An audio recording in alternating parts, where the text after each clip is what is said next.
అది ఆ పొలాలు పనికిరావు, ఇప్పుడు రాదు, చేయి దాటింది. వాళ్ళకు ఎన్యూమరేషన్ వెంటనే ప్రారంభించాలని చెప్పి ప్రభుత్వాన్ని డిమాండ్ చేస్తున్నాం. Thank you.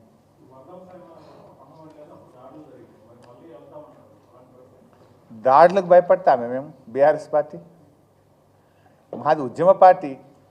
కాంగ్రెస్ నీతి ఏందో ప్రజలు గమనిస్తలేరా? ఖమ్మంలో ఆ రోజు వరద బాధితులకు సాయం చేయడానికి మేము పోతే మా మీదనే దాడి చేసి మా మీదనే కేసు పెట్టింది. ఇప్పటి వరకు ఆ దాడి చేసిన మీద ఇంకా ఎఫ్ఐఆర్ కూడా కాలే. దాన్ని దాచిపెట్టి వేరే కేసులో మెర్జ్ చేసి చేతులు ఎత్తే ప్రయత్నం చేస్తున్నారు. But God is great. చూస్తలేము ఆంధ్రప్రదేశ్లో ఏమవుతుంది.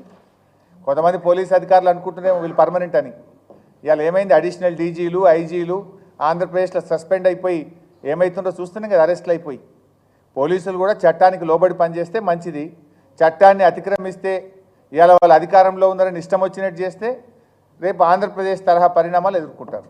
Thank you. అంటే నేను అక్కడికే వెళ్తున్నా. ఇప్పుడు నేను అక్కడ మాట్లాడతాను. ఇది చాలా దురదృష్టకరం.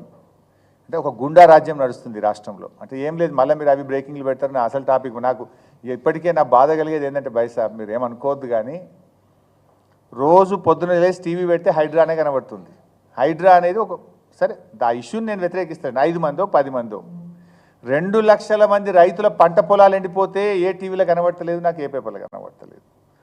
ఒక 2 లక్షల మంది చికెన్ గునియా తర్వాత వైరల్ ఫీవర్సు డెంగ్యూ మలేరియాతో పరేషాన్ అవుతుంటే అది ఎక్కడ ఏ టీవీలో ఏ పేపర్లో కనబడిస్తా. అంటే ఈ ప్రభుత్వ వైఫల్యాలన్నీ డైవర్షన్ చేయడానికి హైడ్రా పేరు మీద ముఖ్యమంత్రి గారు మనందరి అటెన్షన్ డైవర్షన్ చేస్తుంటారు.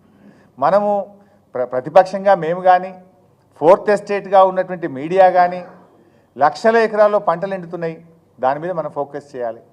లక్షల మంది రైతులు ఈరోజు ఇబ్బందులు పడుతున్నారు. లక్షలాది మంది ప్రజలు జ్వరాలతో ఇబ్బంది పడుతున్నారు. గ్రామాల్లో పారిశుద్ధ్యం లేక ఇబ్బంది పడుతున్నారు. ఎన్నో కొన్ని లక్షల మంది ప్రజల సమస్యలు ఉన్నాయి. ఈరోజు మనం దాని మీద ఫోకస్ చేయాలి. ఇలా గుండాయిజం పెరిగిపోయింది రాష్ట్రంలో. నిన్న కూడా 2 ఇవి జరిగినాయి బైసాబ్, మానభంగాలు జరిగినాయి. ఈ రాష్ట్రంలో అత్యాచారాలు నిత్య కృత్యం అయిపోయినాయి. రేవంత్ రెడ్డి ప్రభుత్వం వచ్చి 9 నెలల నుండి 10వ నెల నడుస్తున్న సందర్భంగా 2000 అత్యాచారాలు జరిగినాయి ఈ రాష్ట్రంలో. నిన్న కూడా 2 అయినాయి. మా దృష్టికి వచ్చినాయి 2 ఉన్నాయి. డీటెయిల్స్ చెప్పమంటే చెప్తా. ఒకటి హైదరాబాద్లో ఉంది, ఇంకోటి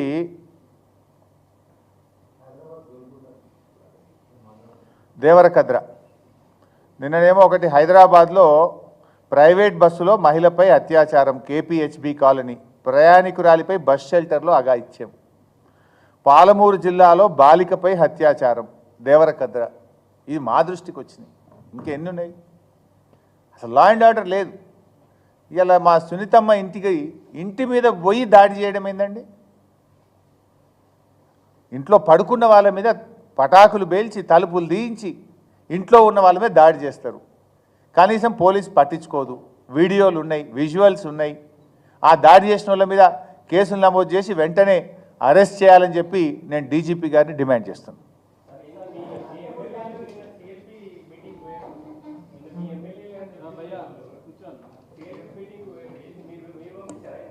నేను మాట్లాడతా కానీ నువ్వు మళ్ళీ విడిచిపెట్టి అదే ఎడిటింగ్ పెట్టావని నా బాధ. ఇప్పుడు నిన్ననే చెప్పిన ఎల్పీ మంత్రి గారు సిఎల్పి సమావేశానికి అరకపూడి గాంధీ గారు వచ్చారు.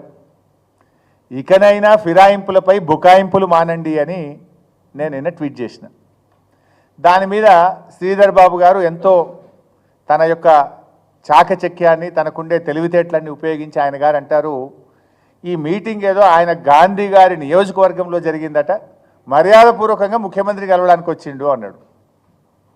నేను చెప్పిన దానికి మళ్ళీ నేను కూడా నిన్న చెప్పిన, మర్యాదపూర్వకంగా కలవడానికి ఎప్పుడు వస్తారు? అఫీషియల్ మీటింగ్కి వస్తే వస్తారు తప్ప పార్టీ మీటింగ్కు రారు అనే విషయాన్ని శ్రీధర్ బాబు గారు గ్రహించాలి. నంబర్ 1.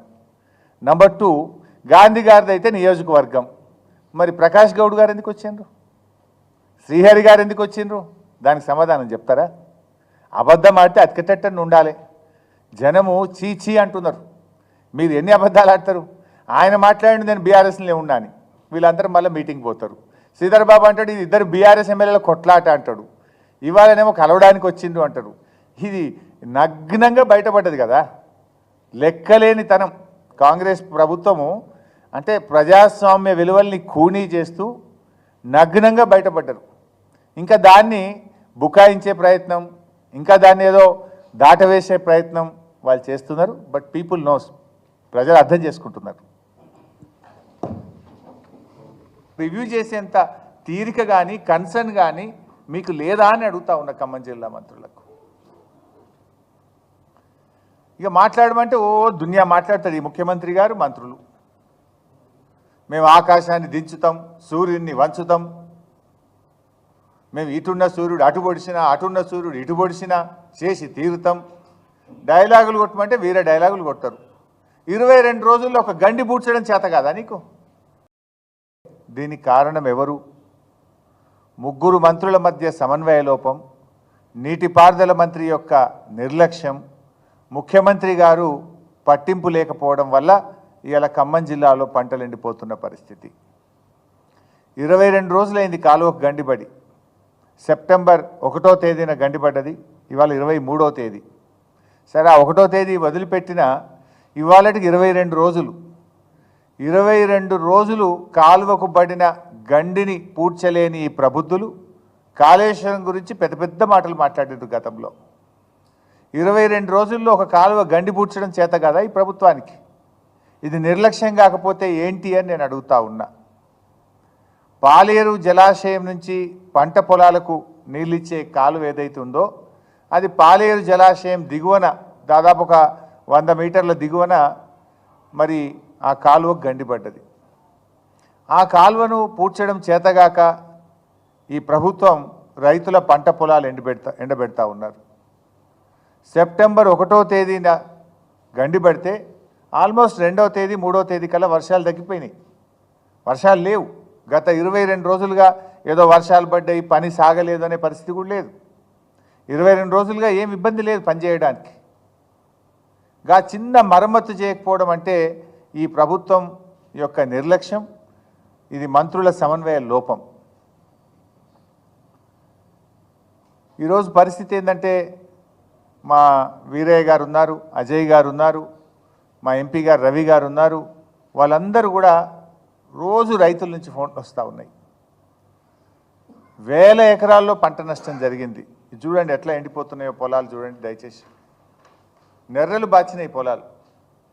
ఒకవైపు కృష్ణానదిలో పరవళ్ళు దొక్కుతూ ఉంటే, సాగర్ నిండు కుండలాగా ఉంటే, ఇవాళ సాగర్ ఆయకట్టు రైతుల పొలాలు నెర్రలు బాచి ఎండిపోతూ ఉంటే రైతులు కళ్ళల్లో నీళ్లు పెట్టుకొని ఏడుస్తున్నటువంటి పరిస్థితి. అంటే ఇది కేవలం ప్రభుత్వం యొక్క వైఫల్యం, ప్రభుత్వం యొక్క చేతగాంతనం, ప్రభుత్వం యొక్క నిర్లక్ష్యం వల్ల ఈరోజు ఈ లక్షల ఎకరాల్లో పంట ఎండిపోయినటువంటి పరిస్థితి.